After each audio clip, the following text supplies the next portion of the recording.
So today I wanted a kind of longer-ish video. The fact that I'm going to, sorry about the squeaky chair. And the fact that I'm going to be making a list of my favorite games of all time, and nobody cares about that, so I'm just going to make it anyway because I feel like I don't know. I wanted to make this video for a while just to get out there. If anybody was wondering like what games I play, it's kind of in the same genre. Like these are the genres that I play of these games and games like these games that I like. But yeah, so anyway, happy late Christmas because it's the day after Christmas. And I guess let's get started in the list. So, top 10 games of all time.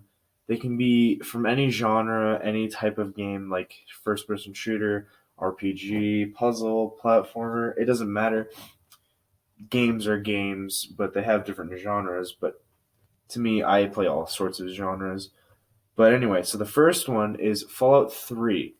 Now, a lot of people think that New Vegas is better than every other Fallout game. I like New Vegas, but I can play Fallout 3 for a long time and not be that bored. Because, it gets boring. Like when you play a game for a while that, if it's an open world game, you get kind of bored after a while. But with Fallout New Vegas, I got bored quicker than I did in 3. But in 3, I think that the reason I like 3 more is because the Wasteland feels a lot more open to explore than in New Vegas. New Vegas kind of feels like it's the same thing.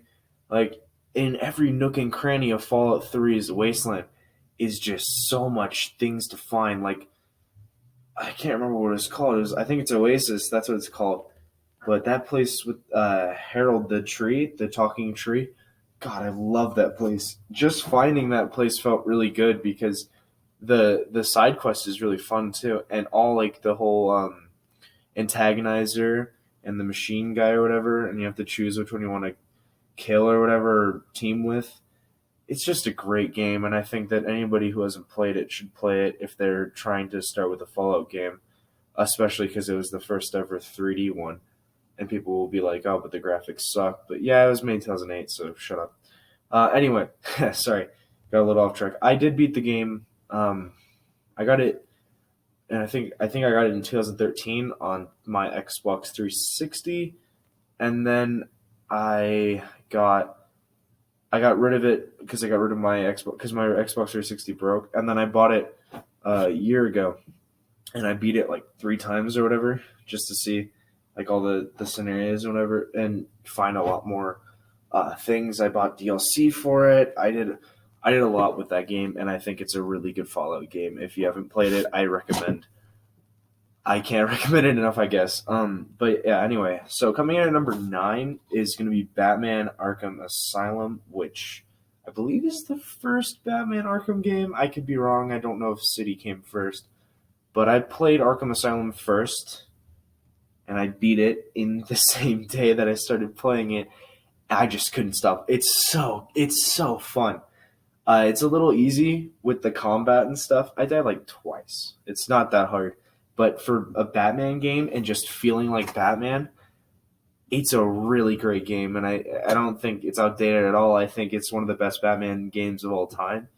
The boss fights between Joker, like the last boss fight with Joker, just the characters, the Killer Croc where you have to walk on the wooden platforms above the water, and you have to check and make sure you're not making too much noise, and you got to vault other stuff. It's just so fun, and I love doing the grappling up to the gargoyle stuff and taking out the guards with guns. It's so much fun. I think that one's a really good one in the fact that it's not open world, so you get lost. Because to me, I'm not a very good open world guy. I like structure with my games and the fact that it kind of tells you where to go, but you don't really have to. Like, I don't know. It's not always just saying it's always constantly leading you towards where you need to go. But yeah, I just think that out of all the Arkham games that I've played, I think Batman Arkham Asylum is the best one.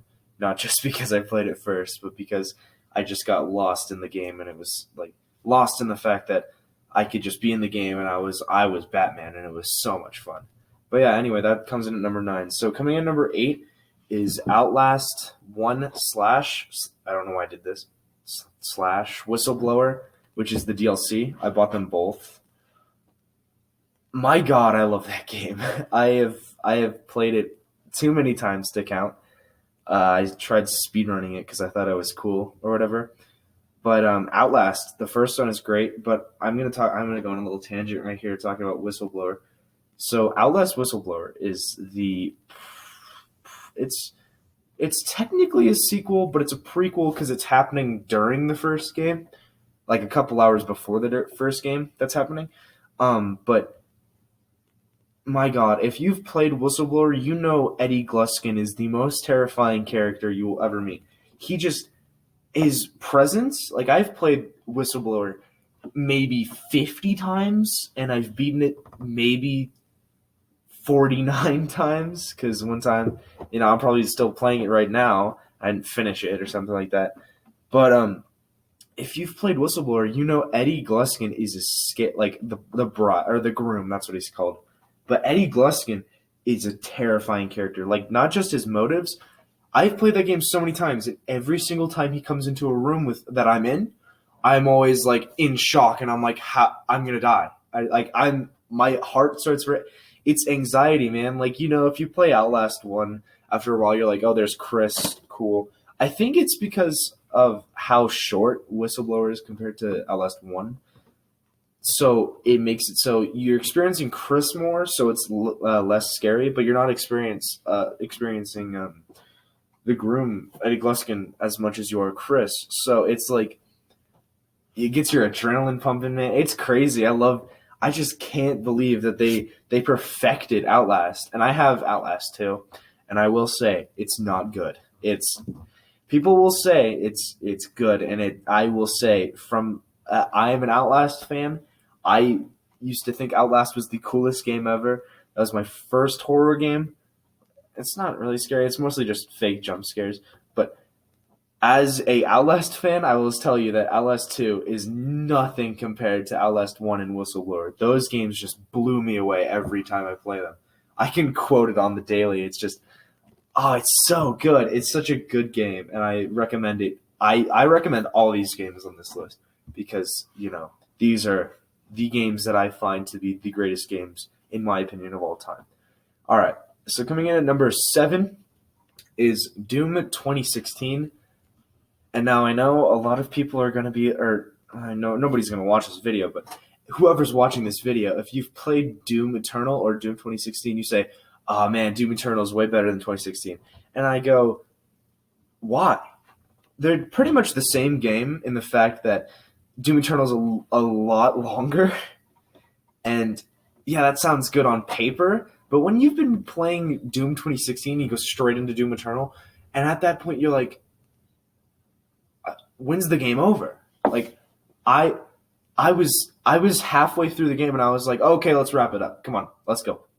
Because I don't know, it's something about how long it was and how much I would die. I don't know why. It seems a lot harder than most of the Dooms, and I'm like, this is weird. I went on normal difficulty and I'm dying a lot compared to Doom 2016. Not saying that 2016 is bad because it's easier. I'm just saying that I like Doom 2016 in the fact that it knew when to say, okay, let's wrap things up. And the story felt good. I love Samuel Hayden. He's such a good character. I love the introduction to it because it was the first ever 3D Doom after all the Doom games. Or no, it was second, sorry. But Doom 3 doesn't count as a Doom game. It's more like a Dead Space game. But Doom 2016 perfected the whole 3D Doom shoot 'em up gore fest game. It just blows me away. And most of these games I have digitally, so I can't hold them up or whatever. So yeah, that's my number 7 spot is Doom 2016. I think it's better than Doom Eternal. You can find me on it. I don't care. I have my opinions. You have yours. All right, coming in at number 6 is I have it right here. It's Modern Warfare 2. It's the first. You guys can't see that. Nobody can see that. It's so blurry. It's Modern Warfare 2. Yeah, Modern Warfare 2. The Xbox 360. I have it digitally. I also bought the Modern Warfare 2 campaign remastered because I'm a suck up to Modern Warfare. But a lot of people will say that I'm gonna say this a lot. A lot of people will say that 3 is better, or Modern Warfare 3 is the best. Modern Warfare 1 is the best. I always say 2. I don't know. I don't know what it is, but 2 just gets me, man. Every single time, like the interactions between Roach and Ghost and Price and Soap and the oh my god, No Russian is. I was I was 14 when I played No Russian. I'm 18 now. I was 14 when I first played on my Xbox 360, and I just remember seeing this mission has mature content in it. Are you sure you would like to proceed? And I was like, yeah. Like, I don't know. Why would you buy a Call of Duty game just to chicken out on it? But it explains a little bit on how Private Allen died. And that mission is really good in the fact that it shows how far Makarov will go just to soil the United States' name and try to get all the foreign nations on the United States and attacking them. But yeah, Modern Warfare 2 just blows me away. I think the multiplayer is the best in the series, even though we have the new multiplayer from the new Modern Warfare game, and we have Cold War. But yeah, I just think, I don't know, it's everything about it just like gets me, man. It's just I always cry at the end when I kill Price. Not Price. I kill Shepard. I don't know. I just like the feeling of like if I was in that situation, just pulling a knife out of my chest and just watching my friend slash brother slash captain just getting the shit beat out of him. I would feel really emotional about it, and I do feel really emotional about it when I'm playing it. But yeah. Anyway, that's my sixth spot. So coming in at number 5 is going to be Resident Evil 2 Remake. I have not played the original Resident Evil 2 because I don't own a PS2 anymore.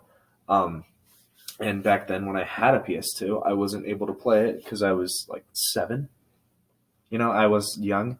I had a PlayStation 2, I had a Wii, I had a DS, and all I would play was either Mario Kart, Wii Sports, or Sonic Colors, I believe, on the Wii, and I'd play Lego games on the PS2. But yeah, I got Resident Evil 2 on my Xbox One, the remake, because everyone told me how good it was, and I was like, okay, I'll try it. I played through it, not in one day, because that game's really long. I just searched some things up because, I'm stupid. I'm getting older, and I'm, like, I don't know why, but I'm getting worse at video games. I think it's a sign. But I played Resident Evil 2 Remake, and every single thing about it was just so good. It was so fluid. I was scared whenever Mr. X is like the Eddie Gluskin for me for Resident Evil. He's terrifying. And now I do own Resident Evil 3 Remake. It is not that good, just like Outlast 2. But Resident Evil 2 it's long, it's good. The puzzles are great. I mean, they're all the same. You could just search up the answers online. That's most games. But yeah, it was just like I was constantly enjoyed and terrified and going, what's going to happen next? Because I didn't know, because I never searched up the gameplay of it, and I never really played as a kid. So Resident Evil 2 Remake, beautiful, great game remake. Everything about it's great. I haven't played the Claire story because, I just realized it's kind of the same thing, except like a few different changes in the fact that she goes to 2 different places compared to Leon. And I was like, why don't you just make it so Leon's story is the main story, Claire's is the side story, in the fact that, how when Leon meets up with her at the gate or whatever, and he's like, it's locked or whatever, and she has to fend off the zombies or whatever outside.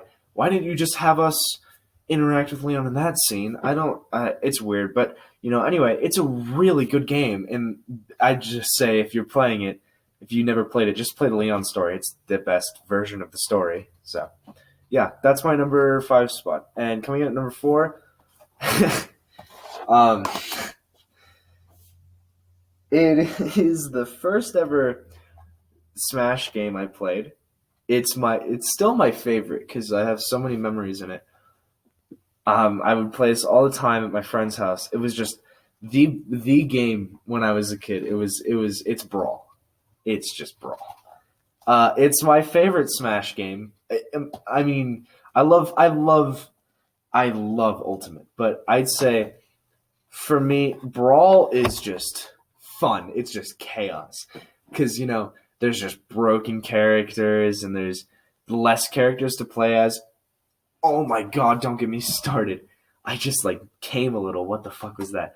Don't get me started about what's Subspace Emissary? Oh my dude, that was such a good game. It's just gorgeous, and that's like if you had a Wii, you played Brawl, you played Mario Kart, you played Mario. I don't know what other Mario games there were other than Mario U. Oh, Galaxy. I'm stupid. But yeah, if you had a Wii, you would play Brawl, and Brawl was just the game for the family and the friends, and you would go crazy with it. But yeah, it's just chaos. It's just fun. It's just pure joy every time I boot it up. Oh my god, I can never get enough of it. But yeah, that's number. I don't know why I don't have a lot to say about it. It's just mostly just nostalgia for me because I didn't grow up with Melee. I grew up with Brawl, and then the Wii U came out when I was like 10 or something like that. But yeah, anyway, Brawl's just a great game, and you can't hate it for being what it was because it's a Smash game, and you can't say that it's not. All right. Anyway, coming in at number 3, I have the disc, or I have the game, like in the case, but it's like a double thing. Oh my gosh, I'm gonna kill myself. It's Inside, not Limbo. It's Inside. Inside. Oh boy, is this a weird but good game? Played. I beat it like 10, 20 times.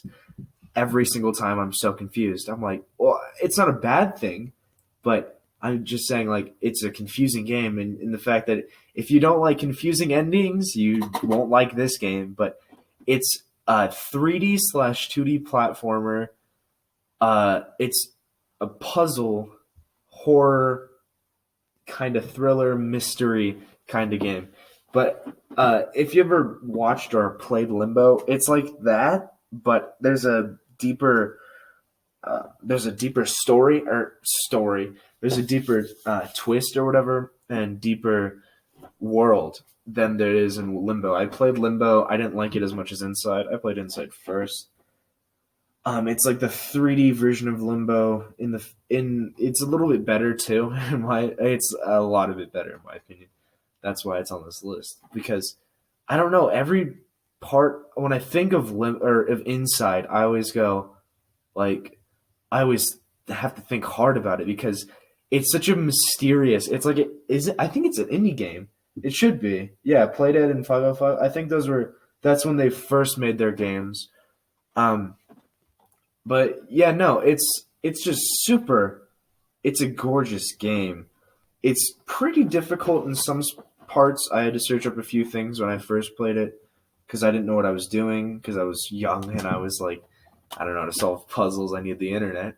But yeah, if you've never, okay, especially this one, if you've never played Inside and you want to play a platformer game, puzzle, it it really does knock it out of the park on everything it was trying to be. And the ending, I think it's symbolic or something, but I don't know. Anyway, the game is just gorgeous, and I think it's one of my favorite platformer slash puzzle games of all time. Probably second favorite, but yeah. Anyway, Inside, great game, beautiful game, terrifying game. It's just an amazing game in total. That's all I'm trying to say. All right, coming in at number 2 spot is a game that I haven't beat yet.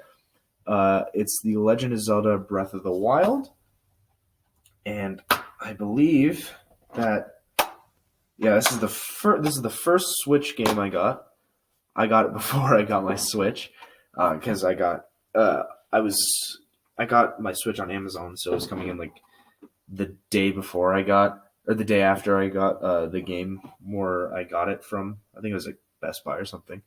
But Breath of the Wild is just so it's a huge game, and like it's crazy how much stuff is in it that you have to find and how many secrets, and how many like stories and side quests there are. It's like a Fallout game if Fallout was like not Dark Souls, Elder Scrolls. Um, but it's like a Nintendo game. It's like Elder Scrolls, but Nintendo, and it's got a richer. The story's kind of okay, but sorry, I have like a weird chest problem right now. But I can't get enough of this game. I haven't played it in a little bit because I got other Switch games that I just got recently, and I got to play those ones too, like Mario Odyssey and stuff like that, and Ultimate, of course. But yeah, Breath of the Wild just like, to be literal, it took my breath away in the fact that it's just such a big and difficult. I mean, it's difficult in most parts if you don't know what you're doing. Like, I never know what I'm doing in games. I don't know why. I think I'm going insane. But yeah, Breath of the Wild just blows me away whenever I boot it up, and I'm like, this is a beautiful story. Also, the girls in this game, I love all of them, and I wish that you could date them in the game as Link. Because, like, why not? They're like the same age. They cucked us. Nintendo cucked us with these characters. And I might explain more in a different video if I want to or if I'm bored enough to make one. But yeah, anyway, that comes into number two. This one sucks. Number one is a game that I used to have physically.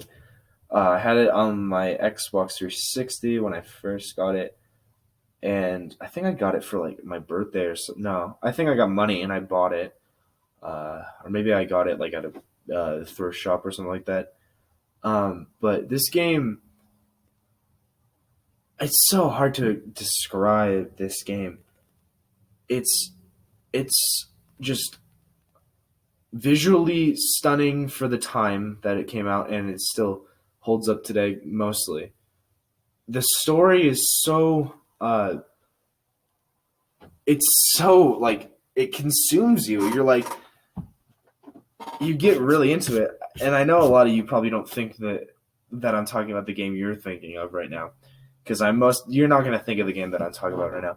But the puzzles are great. I love every single dynamic of solving the puzzles and the chemistry between the characters. Even though you have a silent protagonist, it's just how did they do it? And they won't follow up with another game.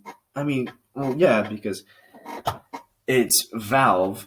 So, and no, I'm not talking about Half-Life 2. I'm talking about Portal 2. Yeah, coming in number one is Portal 2. Oh my god, how do I describe this game to someone who's never played it? The only way I could describe it is just it's Portal. If you've ever played, you probably haven't played Portal if you've never played Portal 2.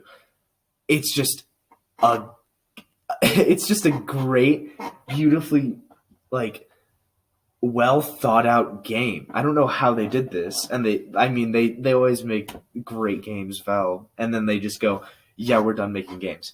But Portal, I think it's a gem in all of Valve's games, in the fact that it's not as popular. I mean, it's pretty popular, but I don't know, the chemistry between the silence of your character and the other characters around her makes it so the chemistry just of the voice acting and the way the actors just talk off of each other and they act off of each other and the visuals and the puzzle and the plot and the twists and turns in the plot too. It's just they perfected puzzle games in the fact that Portal is more than a puzzle game. It is an adventure in your mind and an adventure within you as a person. It's just beautiful, and I don't know. There's so much to say about it. The only complaint I have is I just wish that they would tie in Gladys's relationship with Carolyn and what's his name? The guy who is played by J. Jonah Jameson Jr., the dude in the old industry at the bottom of the labs. I don't remember his name, but whatever. I just wish they would broaden the story of how Carolyn and Gladys are connected as one. But other than that, the game is just gorgeous. I love every second of it, and I love getting all the Easter eggs and the achievements. Where there's like one where Wheatley is like trying to kill. It's like it's called "This is the part where he kills you," or the part where he kills you, or whatever. And you put a portal underneath yourself and like a portal behind him, and you drop down behind him, and he tries to crush you with these like panels with spikes on them, and he goes, and if you start walking away, he'll say like come back or whatever, and if you come back, he'll tell you instructions. He'll be like, oh, can you just jump down in that pit that was supposed to kill you and you fall down into? And if you jump down there, you get an achievement. It's just the level of detail that they put into the game is just gorgeous. I love every second of it. I recommend it more than any game on this list. It's cheap, it's fun, it's enjoyable. It's just it sucks you in and it doesn't want to let go because it is the best game to me, in my opinion, and it will always be my favorite game of all time. So I guess thanks for watching if you ever watch or if anyone did watch. Um, Let me know, I guess, what your favorite game or games are in the comments if you want to, if you feel so inclined to. But yeah, other than that, that is pretty much it. And this will probably be uploaded either today or tomorrow. So it'd be weird if it's uploaded tomorrow. But yeah, other than that, suck a dick.